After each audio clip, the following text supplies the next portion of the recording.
plaisir d'avoir à ma droite la ministre Claudia, qui est l'hôtesse véritable ce soir, puisque c'est elle qui n'ose pas, c'est elle qui représente l'ambassade et l'ambassadeur, dans une autorité publique officielle du Brésil, et je suis très heureux de la voir avec moi, qui travaille d'ailleurs sur le médias et un panel impressionnant d'experts, d'entrepreneurs.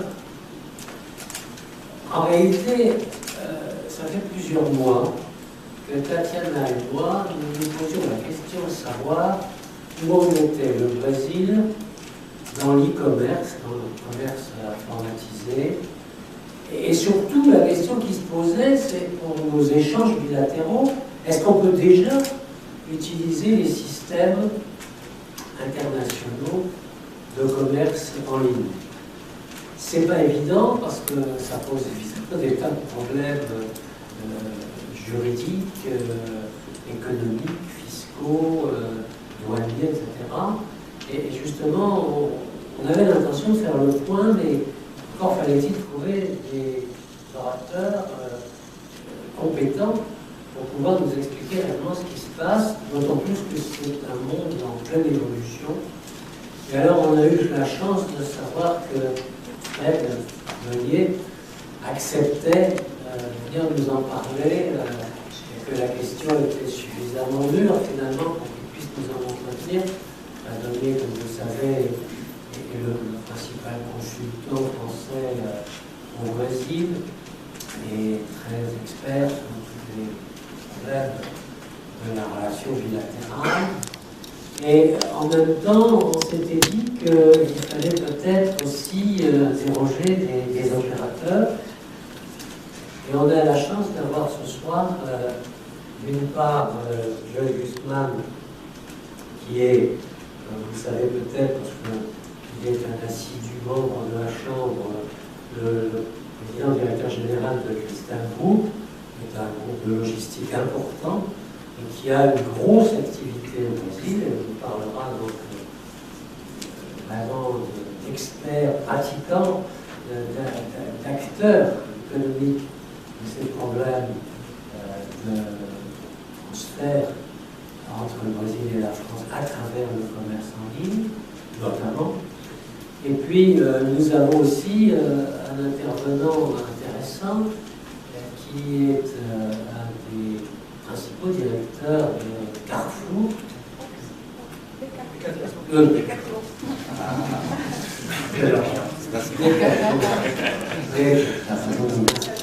Décathlon, qui s'appelle Greg Enfou, et qui actuellement, je crois, est au Ghana, n'est-ce pas, mais qui a dirigé au Brésil justement l'e-commerce et qui va nous parler de son expérience immédiatement antérieure. Excusez-moi encore, malheureuse, mais sont des grands intervenants de la distribution française. Et puis, pour couronner le tout, on a deux témoignages de deux start-up brésiliennes. Une première start-up qui s'appelle Bisou, c'est tout joli, pour les Français, et qui s'occupe en réalité d'analyse de caractère pour les recrutements, pour les RH, et qui est actuellement en France dans le cadre d'un échange de programmes de formation. Et puis une autre start-up qui s'appelle Le Wagon Brasil, avec Pedro Meyer, qui va nous parler aussi de son expérience. Il s'agit là d'une chose assez différente, de formation des codeurs, formés en codage, des gens de tous âges, à titre libre, qui viennent se former chez Le Wagon, qui est une société française mais qui a donc une antenne brésilienne, et qui a notamment pour objectif de permettre à des individus, des personnes ou des entreprises de créer des applications, par exemple. Donc avec un résultat très concret pour leurs activités dans le domaine du web. Voilà, donc je voudrais donner tout de suite la parole à Claudia, qui encore une fois l'hôtesse de cette maison. Bonsoir. Au nom de l'ambassadeur Paulo Campos, j'aimerais vous donner la bienvenue à l'ambassade du Brésil et dire que c'est un plaisir pour nous d'accueillir cette l'événement de la Chambre de commerce, parce que ça nous donne l'opportunité de mettre à l'œuvre ce qu'on appelle de la diplomatie de l'innovation. Il s'agit d'un effort du ministère des Affaires étrangères brésilien pour soutenir, sur le plan international, les programmes innovatifs au Brésil, qui est porté par le ministère de l'Industrie, du Commerce et des Services du Brésil. Donc l'objectif de ces programmes, c'est d'identifier des partenaires, d'attirer des investisseurs et de promouvoir l'internationalisation des entreprises, des start-up brésiliennes. Donc c'est une belle opportunité ici d'échanger des expériences, de partager des informations. Et ce que j'espère pourra aussi contribuer à mettre en place une collaboration majeure entre les parcs technologiques des deux pays. C'est ça qu'on a comme objectif pour le futur. Bon, merci beaucoup pour votre présence et bon événement. Merci beaucoup. Je crois que dans l'ordre, on va donner la parole à Fred, qui va nous faire une présentation générale du sujet. Ensuite, Joël peut-être vous dira quelques mots, puis Greg et nos deux starters. Bien, merci Philippe, merci Claudia. Donc, je suis très content d'être convié par la Chambre de commerce brésilienne à être co-organisateur de cet événement. Chez nous, c'est un honneur pour notre cabinet de parler d'un thème qui me semble vraiment essentiel dans le pays du Brésil. Quand on rencontre à São Paulo, à Rio, à Belo Horizonte, des entrepreneurs brésiliens, des créateurs de start-up, on sent très concrètement que vraiment il y a une énergie. Ces gens-là mettent vraiment beaucoup d'énergie pour vraiment transformer le Brésil. C'est un peu la mission qu'ils se donnent quand on parle des accélérateurs, des incubateurs. Voilà, donc je ne parlerai pas beaucoup aujourd'hui de Lava Jato. C'est un autre processus de transformation, mais je reviendrai dans les conclusions. Je pense qu'il y a quand même des connexions. La transformation du Brésil via les startups, via l'économie digitale, c'est un processus qui est en cours, qui est très vibrant et je crois qu'il mérite toute notre attention de cette soirée. Bon, je vais rapidement présenter donc le point de vue de l'observateur un petit peu, et présenter quelques mots sur Crescendo, puis je vais rentrer donc dans le détail du sujet, un petit peu le panorama finalement, l'économie digitale, l'économie numérique, si on va parler en français plus correct. Au Brésil, qu'est-ce que ça représente? Puis on fera un zoom sur l'e-commerce, qui est un des secteurs de l'économie numérique qui est particulièrement dynamique, mais bon, on pourra également parler de fintech ou d'autres secteurs, et puis peut-être à partir des questions que vous poserez, on pourra détailler. Il y a un sujet sur la logistique très important qu'on va détailler avec Joël. La logistique, vous savez, est un des grands challenges du Brésil, pas que dans l'économie digitale d'ailleurs, mais et puis, sur l'e-commerce, un zoom avec le case Decathlon, qui est un case remarquable, qui a démarré de zéro en 2012 et aujourd'hui un des grands acteurs au Brésil de l'e-commerce. Puis on terminera donc avec nos deux startups qui viendront nous parler d'entreprendre au Brésil, qu'est-ce que ça veut dire, c'est quoi les moteurs, les challenges, etc. Bon, donc, Crescendo est un cabinet que j'ai fondé en 1999, qui est basé à São Paulo, dont le cœur de métier est la transformation de l'entreprise. On travaille donc essentiellement au Brésil à 80%, mais également en Amérique latine et en Europe. Les deux mots-clés aujourd'hui, ce que nous demandent les clients, c'est croître, accélérer. C'est vraiment le leitmotiv, le point commun à tous les clients. Donc ça veut dire effectivement toutes les nouvelles méthodes dites agiles qui viennent des startups, le design thinking, on est en plein sujet. Aujourd'hui, pour croître et de façon accélérée, il faut s'intéresser à la façon dont travaillent les startups. Si on se contente des vieilles méthodes des grands groupes, c'est plus celui-là. C'était peut-être encore le cas il y a 2-3 ans, mais aujourd'hui la page est complètement tournée et au Brésil c'est vrai également. Voilà, et donc ça c'est un petit peu notre principal patrimoine, ce sont les références. Donc on a un historique assez très dense avec les grands groupes, CAC 40 compris, donc les secteurs les plus diversifiés. Les ETI qui sont arrivés au Brésil à partir de la crise de 2009, et puis les startups également, soit elles brésiliennes, locales, ou des startups internationales que l'on accompagne, qui je dirais depuis 3 ans. Et c'est vrai que 2016 également, l'avènement de French Tech São Paulo a été un moment assez fort également dans cette histoire. Également le secteur éducation. On a des partenariats privilégiés. Florence ici de SCT qui est présente, et de nos partenaires.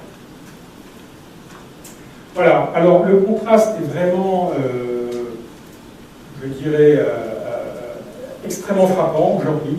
Selon qu'on regarde les journaux classiques ou qu'on regarde les nouvelles sur Internet, c'est vrai que la description du Brésil on peut avoir des informations extrêmement différentes et divergentes.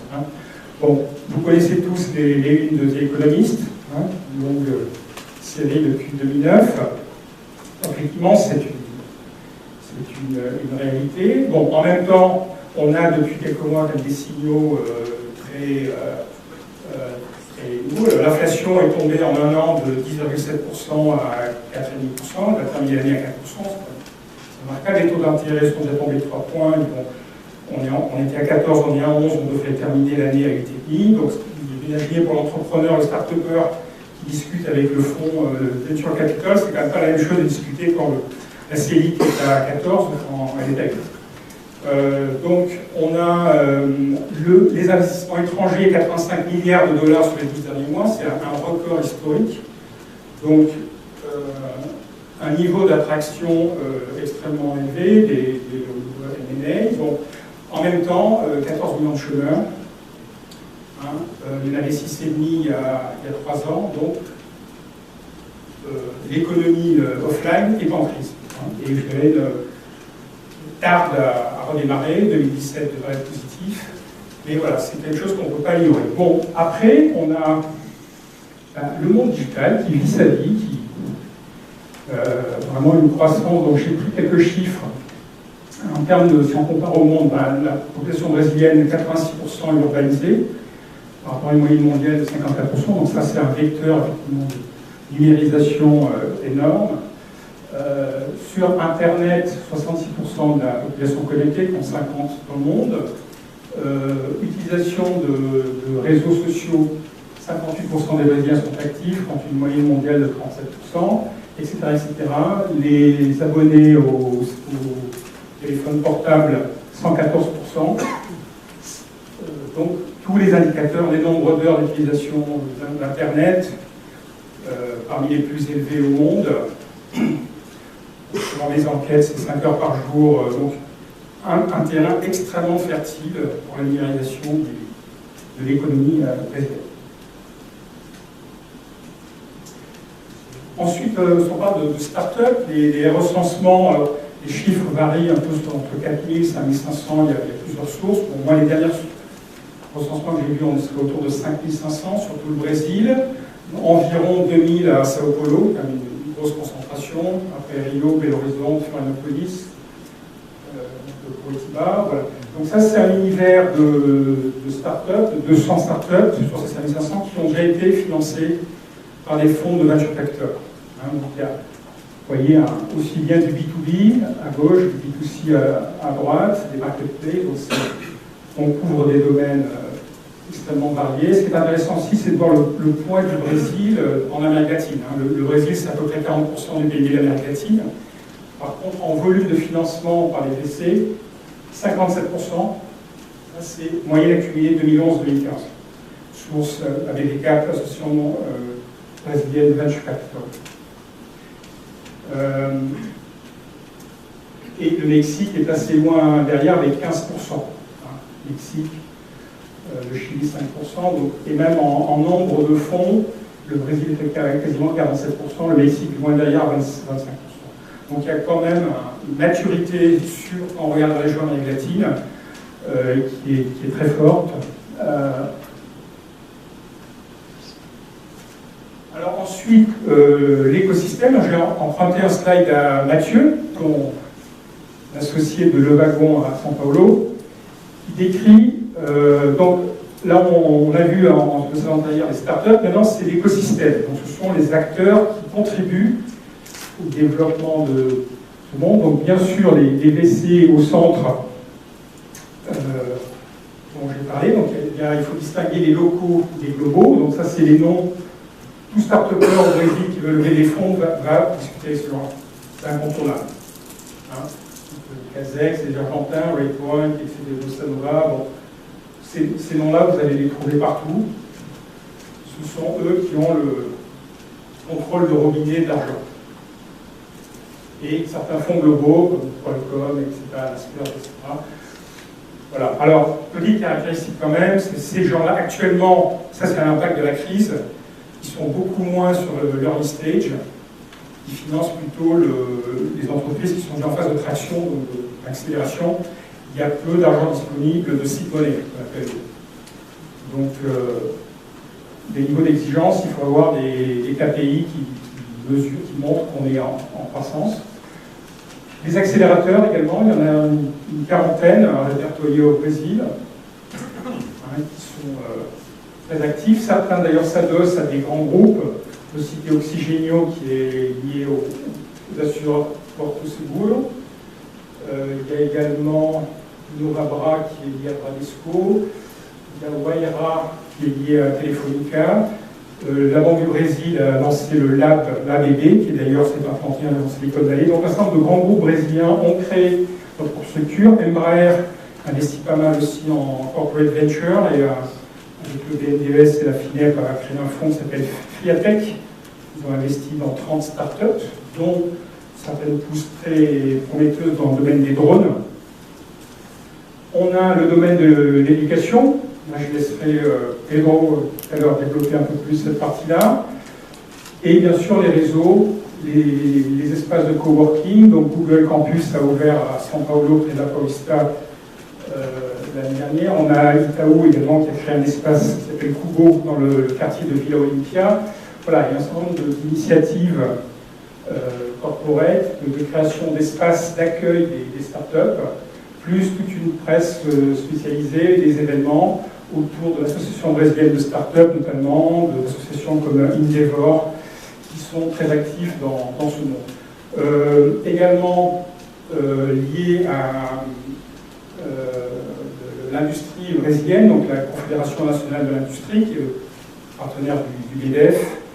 Une initiative très intéressante, auquel j'accompagne, s'appelle la MEI, qui est la mobilisation des entreprises innovantes, mobilisation dans une thèse Innovadores, qui est coordonné par la CNI, qui est un forum extrêmement intéressant, qui a des réunions mensuelles et trimestriellement avec le niveau des CEO.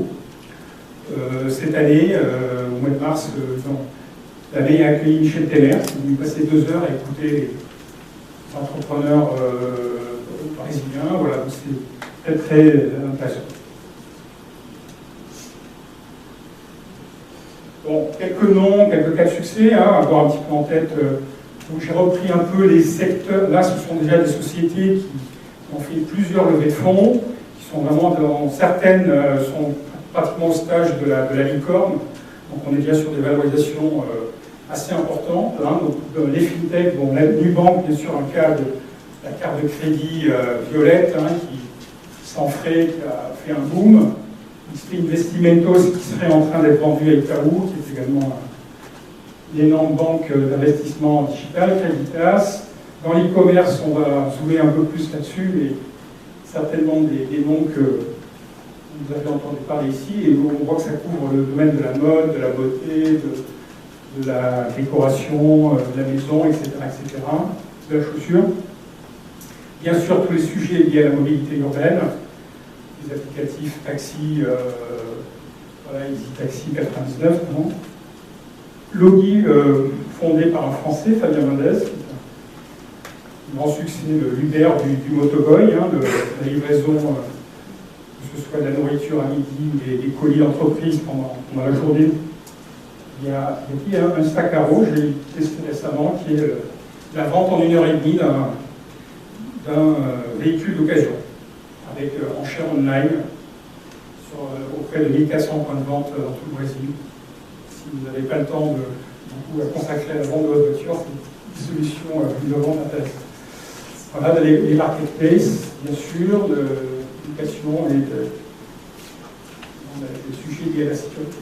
Donc c'est quand même souvent autour de ces thèmes qu'on revient. On peut citer un peu l'agrotech, l'agtech et le medtech, les applicatifs liés à la santé. Parmi, on a couvert jusqu'à 80% des activités numériques au Brésil.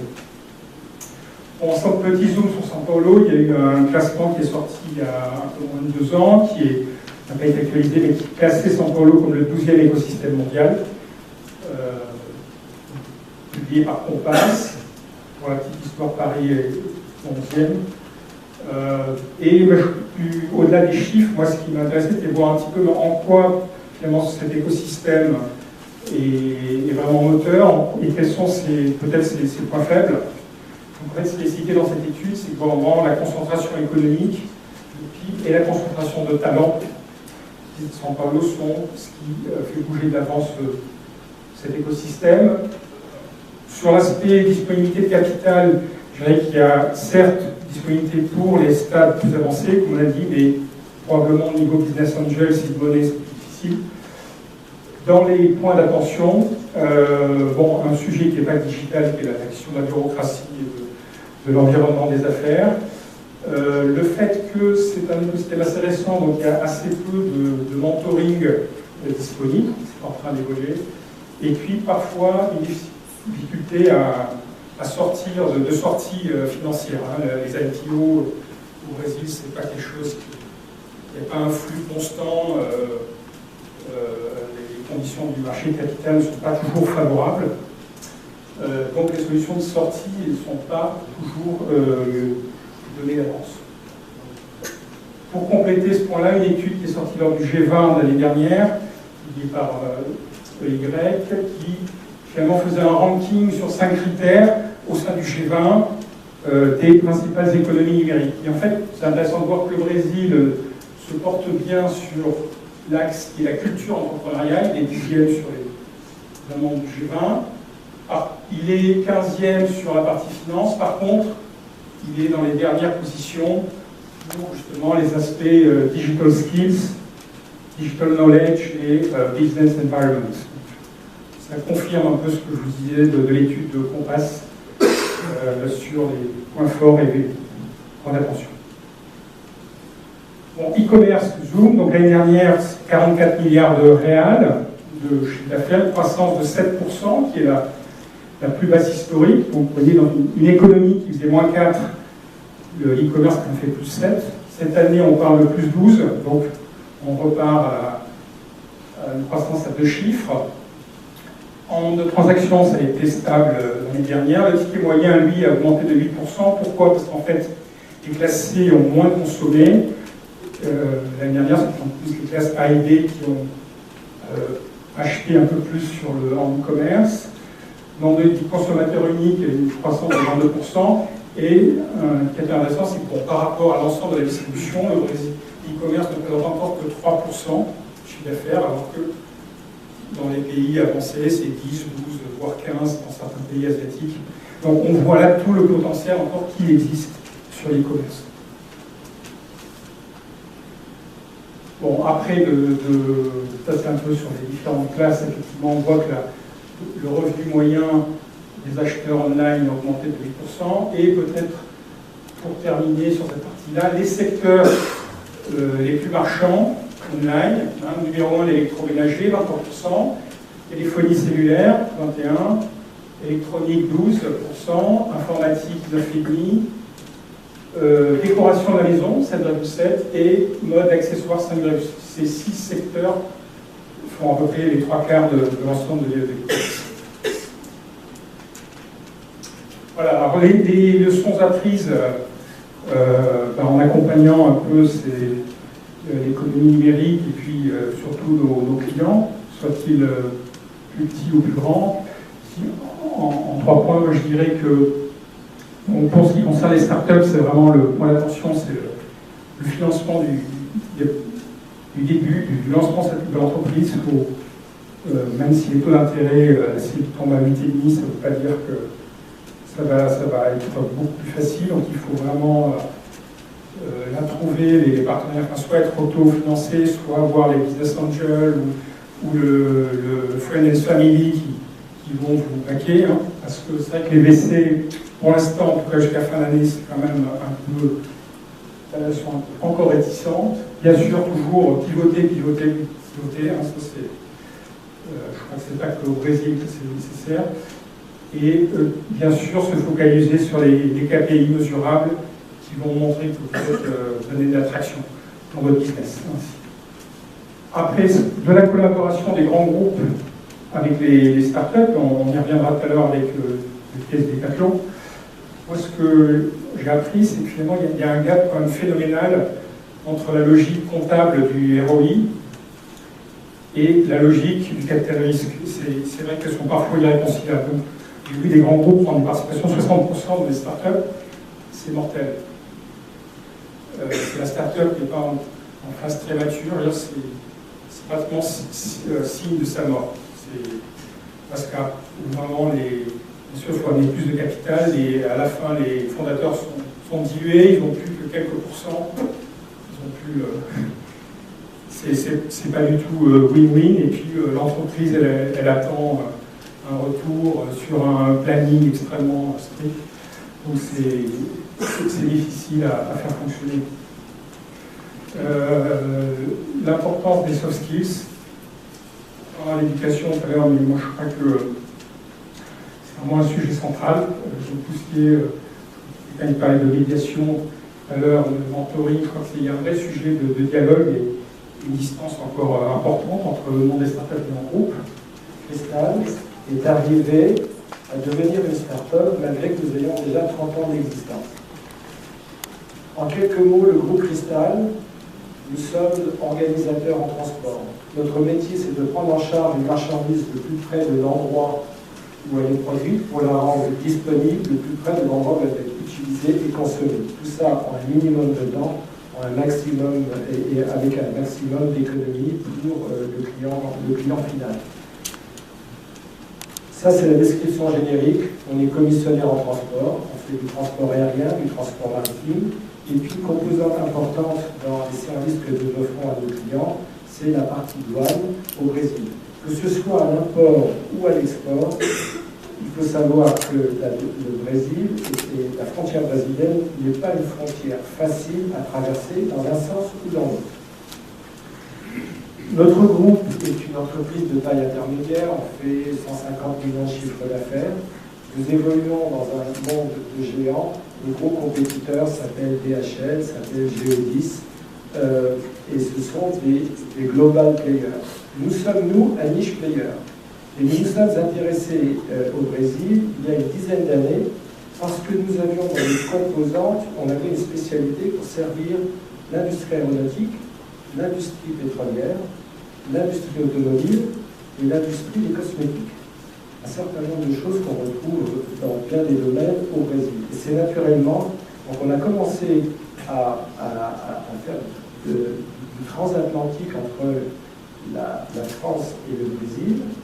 Et très rapidement, le partenaire que nous avions, c'est tellement bien entendu avec lui, que nous avons décidé d'investir et que nous avons maintenant une filiale au Brésil qui est ce que l'on appelle un dispatchante et qui a la capacité d'accompagner nos clients, qu'ils soient français travaillant en apport au Brésil ou brésiliens ayant des activités à l'export vers la France, de les accompagner sur toute la partie transport et la partie douane.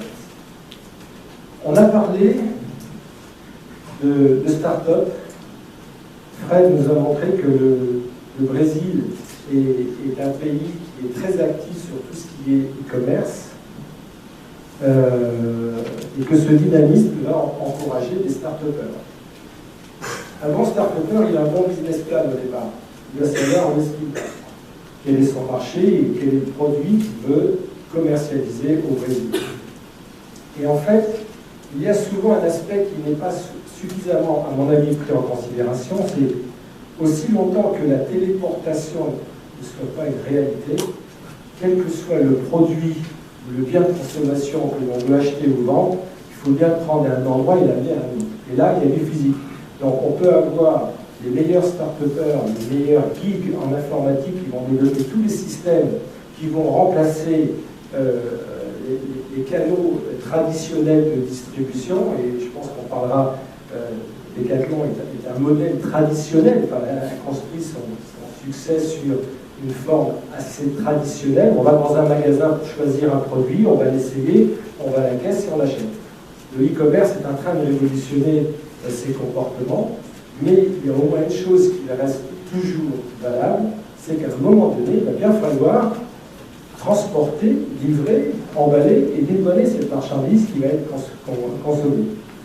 Donc, on a essayé de développer un certain nombre de solutions pour le e-commerce, puisque c'est, ce que Fred a montré tout à l'heure, c'est que le Brésil est très dynamique et qu'aujourd'hui, les circuits traditionnels de distribution, de commercialisation de produits se font de moins en moins de façon traditionnelle et de plus en plus devant son écran, à la maison, à l'heure de son choix, y compris la nuit. Donc, cette évolution met-elle potentiellement en péril notre activité traditionnelle? Notre activité traditionnelle, c'était de prendre un conteneur de produits pour Decathlon quelque part en Asie ou en Europe et de l'amener au centre de distribution de Decathlon au Brésil, qui ensuite allait les redistribuer. Or aujourd'hui, il y a un frein pour les e-commerçants au Brésil. C'est que le e-commerce est très dynamique, très actif lorsqu'on est dans un environnement domestique, et il est quasiment inexistant lorsqu'on est dans un environnement international. Tout ça par rapport aux contraintes de passage en douane. Il faut savoir qu'au Brésil, pour importer ou exporter une marchandise, vous devez avoir une licence. Et qu'un particulier n'a pas de société, n'a pas de licence. Donc il y a déjà ce premier frein. Et donc, nous avons créé il y a quelque temps notre filiale au Brésil, a obtenu, après de longues discussions et de longues négociations avec les différentes administrations, une licence d'expressiste. Une licence d'expressiste qui est les licences que bénéficient des gens comme DHL, des gens comme DMT, des gens comme FedEx ou comme UPS. Et nous avons été obligés de créer une société à part, puisque un dispatcher traditionnel, ce que nous sommes au Brésil, n'a pas la possibilité d'avoir cette licence d'expressiste. Nous avons créé Brasilex. Brasil Express, c'est pour faciliter le passage en frontière. Donc, nous offrons le même type de service que nos gros compétiteurs qui font des courriers. Alors, lorsque l'on veut, ce service a été pensé au départ pour des e-commerçants qui ne se trouvent pas au Brésil. Hein, on est bien d'accord que notre spécialité, on est dans le transcontinental. On n'est pas du tout actif sur la partie... mais c'était donner la possibilité à des e-commerçants se trouvant à l'extérieur des frontières brésiliennes de pouvoir commercialiser leurs produits sur le Brésil. Et en fait, on s'aperçoit, donc la licence qui nous a été accordée nous permet de transporter, de dédouaner pour le compte d'un particulier, hein, le e-commerçant, on est dans du B2C, hein, on n'est pas dans du B2B, même si cette facilité peut servir dans certains cas à du B2B, mais la cible, c'est du B2C. Donc cette licence nous permet de transporter, de dédouaner une marchandise qui a une valeur inférieure à 3 000 $, à un taux de droit de douane fixe, quel que soit le taux, quelle que soit la nature de la marchandise.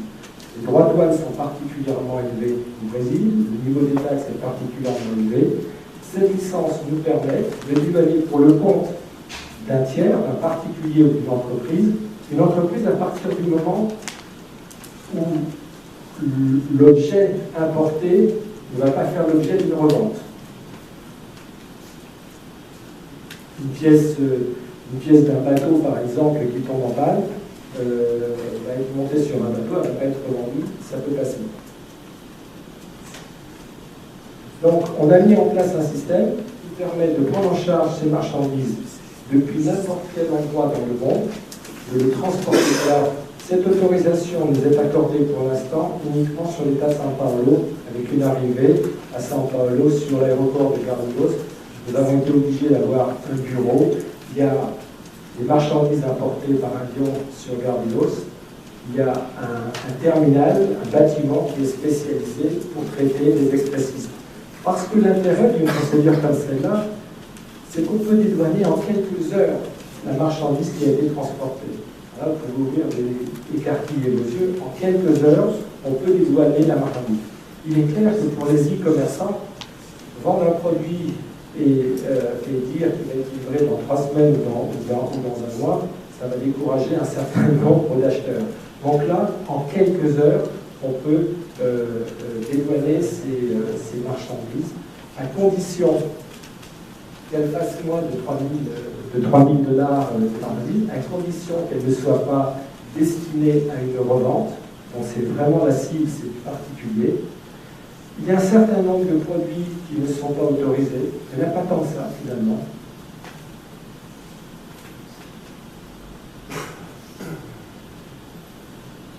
Et on peut acquitter pour le compte de l'e-commerçant, on peut acquitter les droits et taxes qui sont exigibles à l'entrée en France. Alors il y a un certain nombre, ça c'est très important. Alors, rapidement, en résumé, qu'est-ce qui peut être apporté? Toute marchandise qui est inférieure à 3 000 $, à condition que ce ne soit pas pour une revente. Ça peut être des échantillons pour une première opération. Ça peut être des marchandises quand il y a des expositions. Il y a un taux de droit fixe, quelle que soit la commodity, la nature de la marchandise, 60%, plus l'ICMS de 18%. Les documents qui sont demandés sont relativement simples. Un document, un DL, un bordereau de livraison qui est celui que nous fournissons au départ, la facture du fournisseur de l'e-commerçant, elle est importante. Et surtout, très important, c'est que vous n'avez pas besoin à l'arrivée de contracter un dispatch LT pour faire les opérations de douane. Ce qui permet à l'e-commerçant, lorsqu'il va proposer de mettre en ligne ses produits, d'intégrer à l'avance le prix du produit, le prix du transport et le prix de la douane. Donc vraiment on simplifie complètement le processus, et ce qui devrait aujourd'hui permettre de générer beaucoup plus d'opportunités pour les e-commerçants européens. Voilà, c'était relativement simple. Relax is the next. Je voulais juste dire une chose. On parlait de start-up. Il y a une entreprise que beaucoup de Brésiliens qui sont dans cette salle connaissent, qui s'appelle Granado, une société brésilienne. Elle trouve ses produits dans quasiment tous les foyers au Brésil. Et il y a 3 ans, on a eu la chance d'être choisi par Granado, qui a décidé de se lancer sur le marché européen et à utiliser les services de notre filiale au Brésil et également en France pour assurer leur distribution. Pendant 3 ans, ils ont commencé par faire connaître leurs produits au travers d'une fantastique vitrine qui se trouvait au bon marché. Que cette vitrine va faire des petits, puisqu'ils vont mettre un vrai magasin Granado quelque part dans le Marais. Et ce qui est très intéressant, c'est que de par la réussite, le succès de ces ventes, de ces premières ventes, Granado, qui est une société quasi centenaire, devient une start-up puisqu'ils vont se lancer dans l'e-commerce pour commercialiser d'abord sur la France, puis sur l'Angleterre et d'autres pays de l'Union européenne les produits. Voilà. Donc de l'e-commerce d'inspiration brésilienne qui vient aussi également de ce côté-là de la vente. Voilà. Merci. Voilà. Merci pour nous accueillir. J'ai juste demandé quelque chose en fait pour toutes les présentations que je fais. Et certains sont courants. En fait, j'ai demandé de tous vous mettre debout, s'il vous plaît. Merci. En fait, alors pourquoi je demandais d'être debout, c'est parce qu'en fait, chez Decathlon, en fait, on veut rendre le sport accessible à tous. Donc en fait, on a du coup aussi deux valeurs principales, voilà, qui sont vitalité et responsabilité. Donc toutes les réunions que je fais, tout le monde est debout parce qu'en même temps, ça vous permet aussi de vous découvrir les jambes. Si vous voulez vous stretcher en même temps, n'hésitez pas, il n'y a pas de problème. Parce que c'est vrai que si on reste assis trop longtemps, c'est notre pire ennemi, c'est la chaise. C'est pour ça que je vous demandais de rester au moins les 5-10 prochaines minutes debout. Donc voilà, donc chez Decathlon, je vous passais rapidement pour plus se focaliser sur le Brésil. Bon, on est 80 000, 80 nationalités, 350 activités, une opération dans 52 pays maintenant et 28 pays avec du e-commerce ou du retail. Et aussi chez Decathlon, on a par sport. Donc en fait, pour tous les sports, en fait, on a une marque. Et c'est la vocation aujourd'hui, on a à peu près 25 marques et le but, c'est de doubler le nombre de marques. Donc, quel sport tu pratiques? Ballet classique. C'est super. Donc, on a une marque qui s'appelle Domios qui s'en occupe. Et aujourd'hui, en fait, la marque Domios, elle va être scindée, puisqu'il y en a une qui va s'occuper uniquement pour le ballet qui est en cours de construction, une autre qui va s'occuper pour le yoga, une autre qui va s'occuper aussi pour le fitness cardio, etc., etc. Donc voilà, on est organisé par l'utilisateur et on fait tout in-house. On prend les feedbacks des customers, on fait le design in-house, on est Decathlon, c'est le plus gros recruteur de designers en France. On fait aussi la partie production, une partie du transport avec des prestataires externes, et après on fait toute la partie sales. Voilà pour la présentation de Decathlon. On va surtout s'intéresser aujourd'hui au Lean Startup et ce qu'on a fait justement au Brésil avec Fred, et je vais juste montrer une slide qui c'est exactement quand je vous parlais de la chaise. C'est à cause de ce problème-là. Non, vous pouvez vous asseoir maintenant, vous pouvez vous asseoir.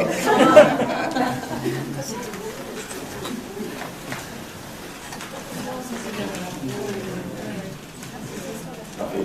Donc aujourd'hui, là c'est la slide du mois dernier d'ailleurs de Mashable qui présentait qu'il y avait maintenant 5 milliards de personnes qui étaient sur le téléphone. Quand on est arrivé aujourd'hui, tout le monde était sur son téléphone, parce que justement c'est l'objet justement sur lequel nous on travaille le plus chez Decathlon.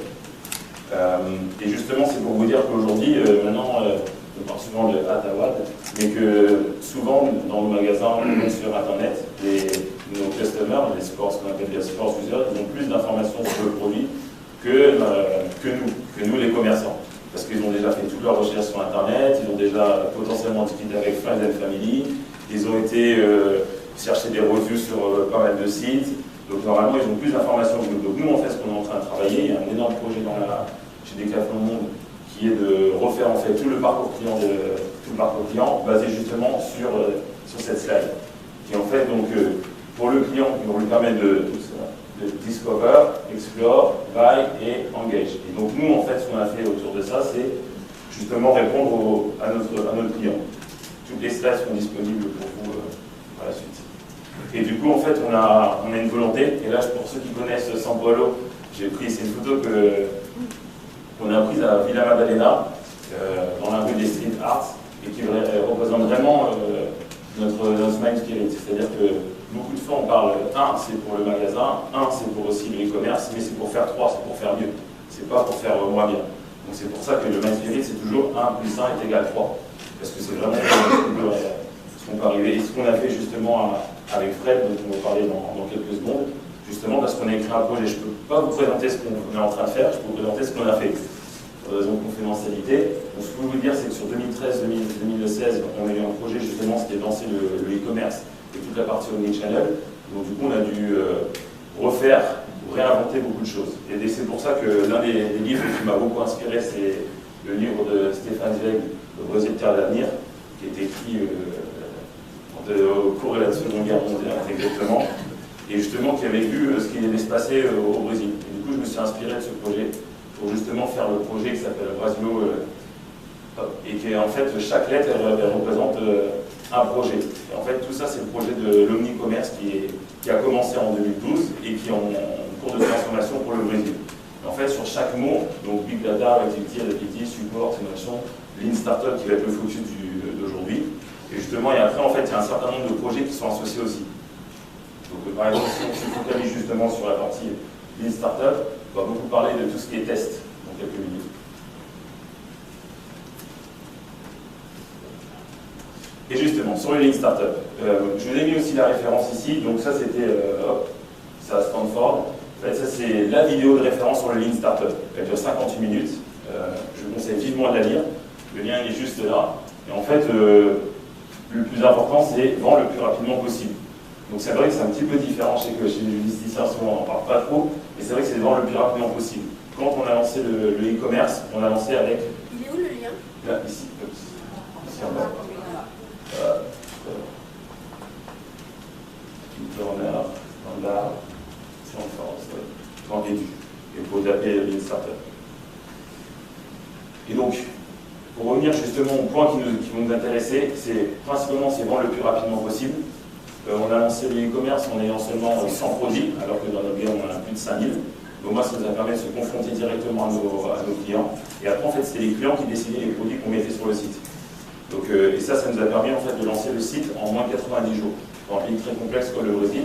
Et en fait, on a commencé par d'abord l'état de São Paulo, et puis chaque 2 semaines, après on va focaliser sur le pivot d'ail. Toutes les 2 semaines, après on choisissait un angle d'attaque, notamment sur les États.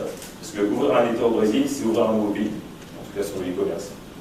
On a fait beaucoup de tests, avec toujours des tests groupes. On n'a pas regardé les concurrents, même si de temps en temps on allait sur le site de Netshoes, de Dafiti, mais on ne s'est vraiment pas intéressé à ce qu'ils faisaient. Parce qu'en fait, au final, c'est eux qui ont adapté leur navigation à la nôtre, quelques mois plus tard. Et après, on faisait des projets de maximum 15 jours. Donc, ça, c'est... On va y revenir par la suite. Parfait. Et là, en fait, je vais laisser aussi la parole à Fred, pour qu'il explique. En fait, il a fallu matcher en fait, la culture, la forte culture d'entreprise de Decathlon, à la forte culture des Brésiliens. J'ai un souvenir particulièrement ému de la photo à gauche, qui est sur le... Je ne sais pas si vous connaissez le magasin de Decathlon à São Paulo, à Morumbi. Donc là, c'est le terrain de sport qui est juste devant. On voit derrière, c'est la Marginal Pinheiros, il y a le Ponte Estaiada, voilà, il y a le drapeau brésilien. Donc là, c'était une activité en fait de team building qu'on a faite sur ce duo, voilà, qui, je crois que le slide est auto-explicatif. Enfin, l'idée, c'est, moi, ma conviction, c'est quand on arrive à bien canaliser et aligner ces deux composantes culturelles sur les mêmes objectifs, ça marche du tonnerre de feu. Par contre, j'ai vu des cas inverses où soit on n'est pas aligné, soit un peu de dédain ou des égos assez développés, bah, ça peut aller très très mal. Ça peut dérailler complètement. Il y a des cas où, voilà.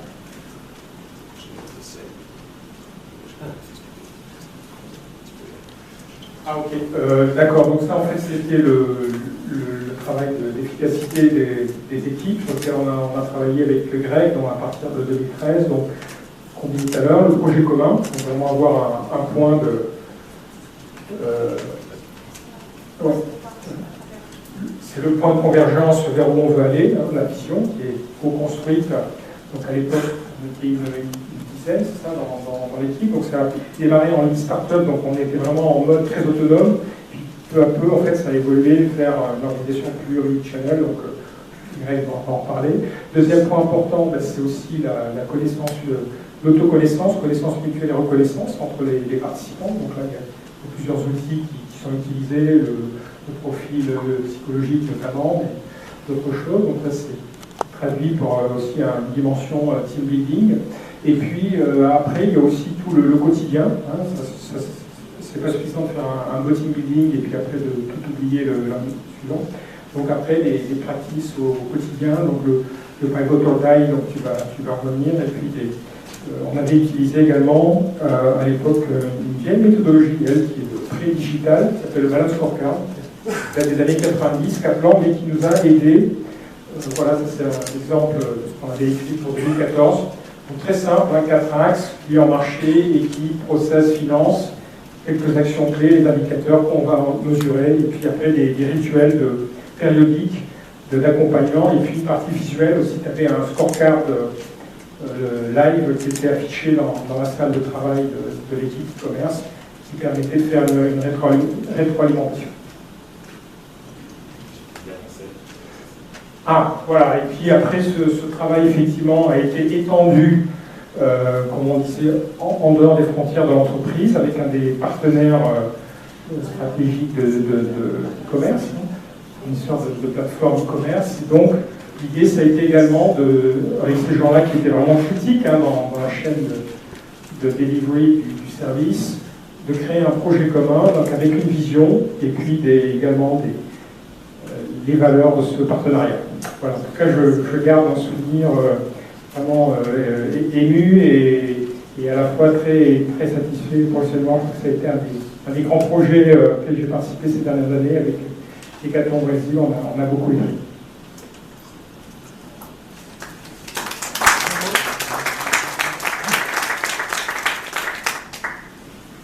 Alors, je vais rajouter 2-3 minutes. J'ai dépassé mon quota de 10 minutes, désolé.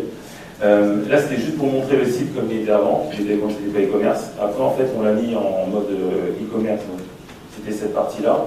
Et en fait, par exemple, pour vous montrer une réunion de pivot au DAI, donc tout le monde va être debout. On va dire, par exemple, aujourd'hui, sur les 15 prochains jours, on va retravailler que cette partie-là du site. Donc pendant 15 jours, on travaille tous sur un projet, 2, 3, 4, mais uniquement sur cet espace-là du site. Après, derrière ça, et là c'est ce que je vais vous montrer, c'est que ce changement-là, comme tu l'expliquais, il est aussi systémique. C'est-à-dire qu'il y a aussi beaucoup de choses à faire.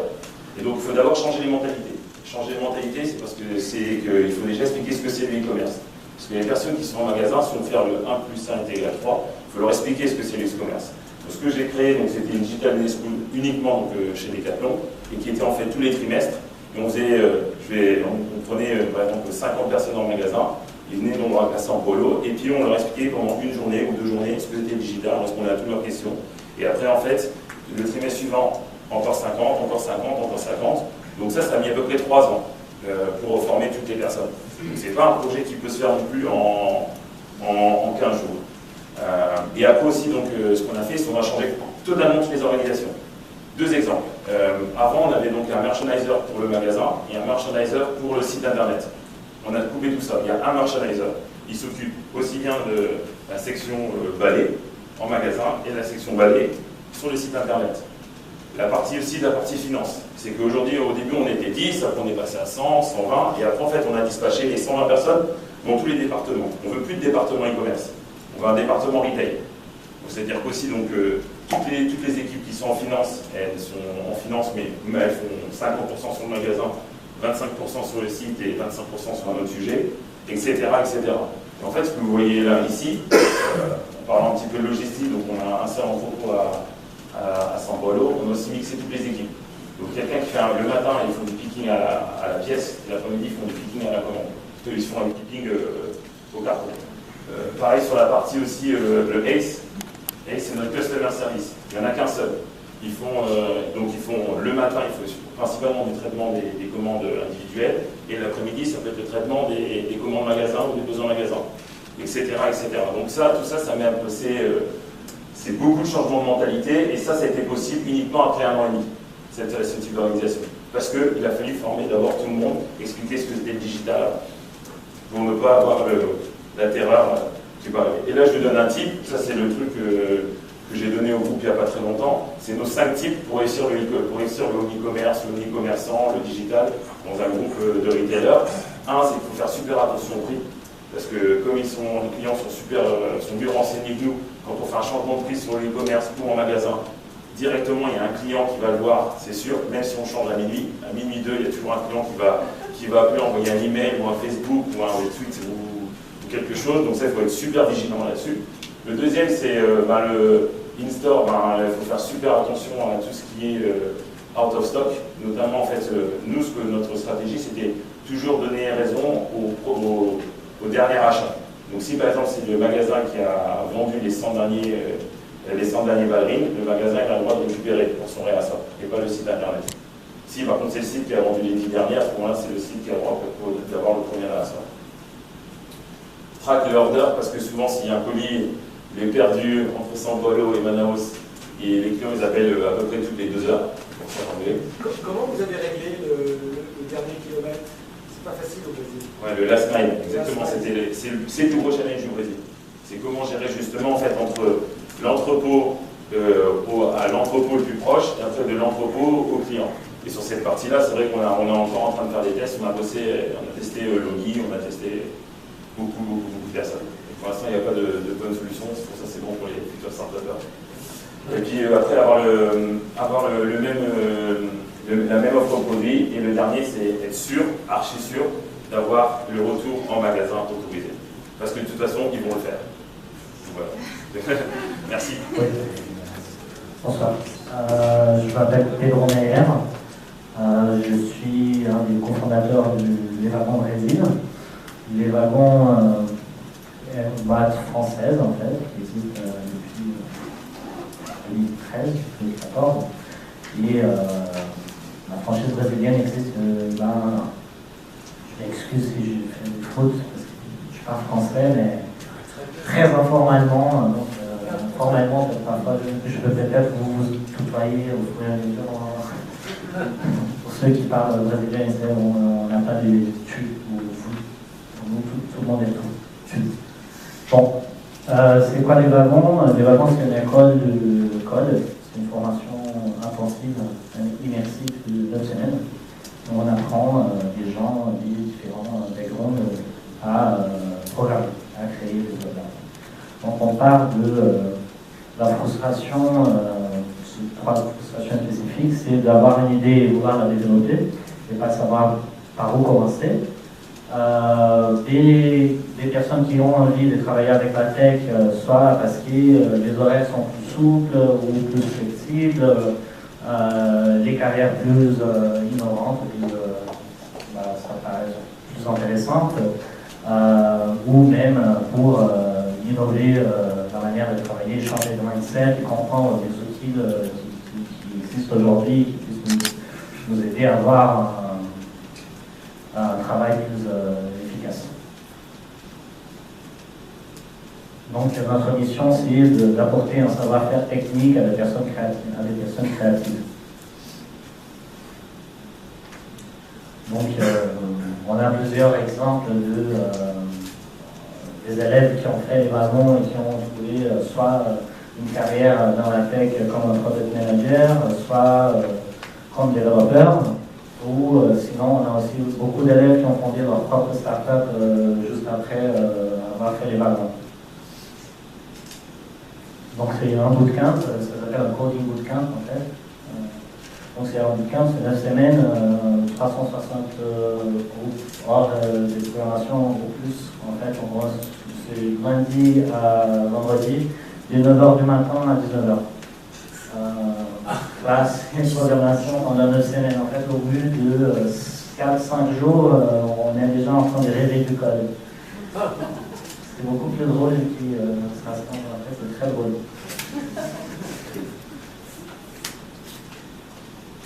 Donc, on a créé toute notre plateforme, on a développé from scratch, on travaille avec ce qu'on appelle les continuous development. C'est-à-dire qu'en fait, on est en train d'itérer sur nos produits, sur notre plateforme, en fait, tout le temps. Pendant toute la journée, toutes les minutes, on a des membres, donc tout le monde, on est en train d'itérer tout le temps, d'écouter ce que les élèves, les critiques, les observations, tout en ligne. En fait, c'est une formation présentielle, mais les élèves ils sont en contact avec tous les autres élèves et tout le monde par Slack.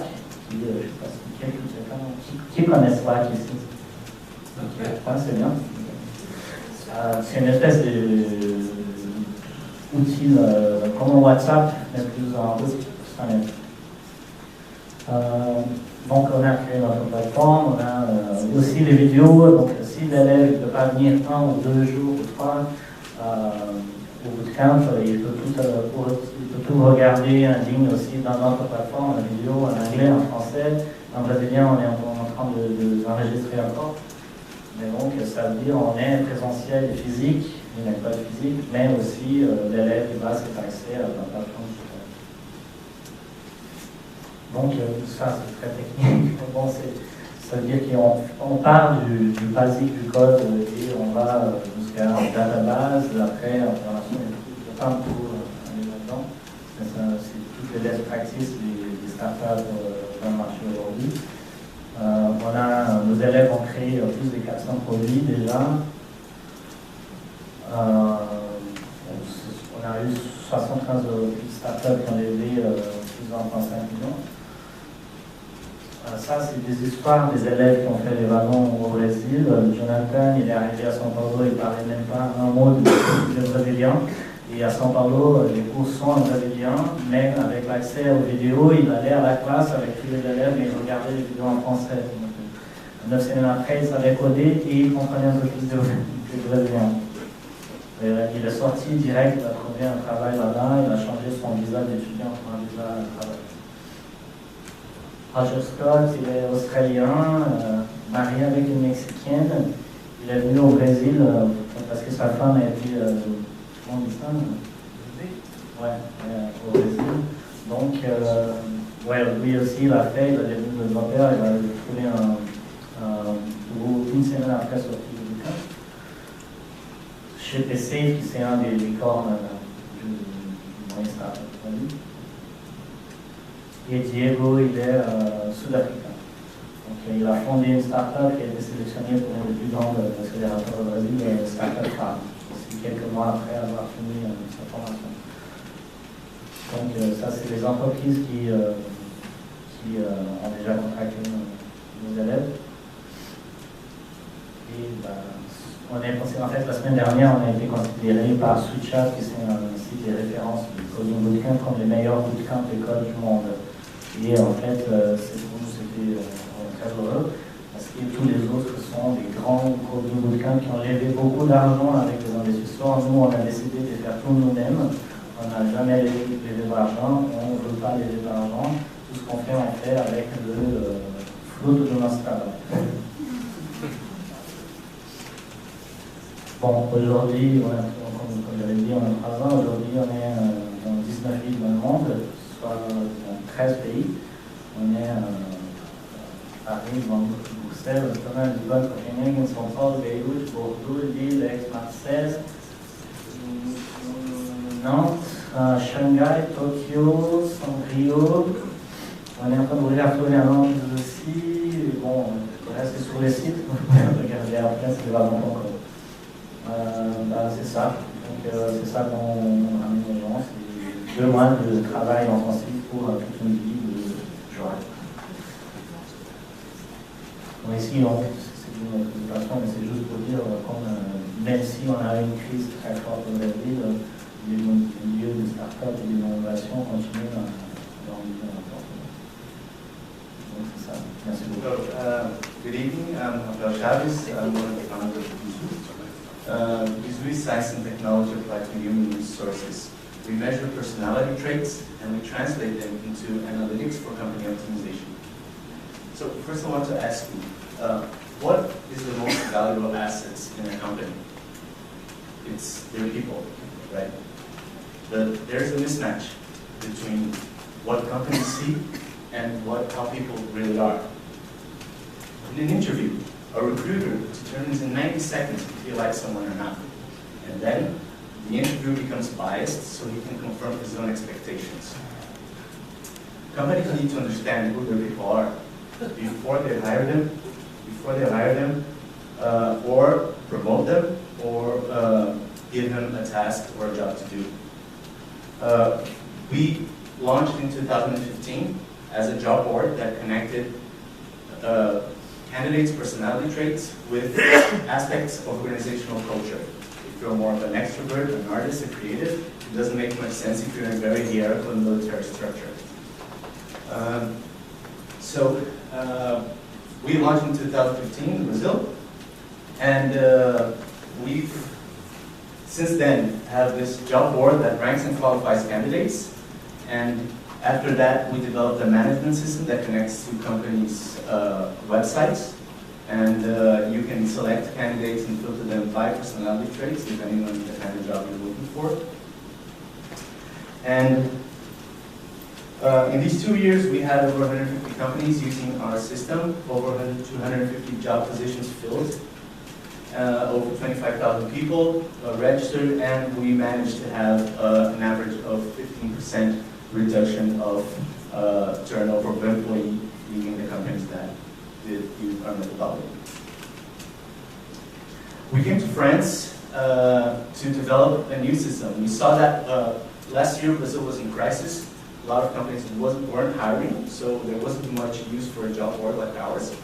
So we understood that with the methodology we use, we could not only match people and culture, but also raise behavioral data to eliminate completely, not completely, but to help HR mitigate the risk of the personal bias when we do recruitment, promotion, etc.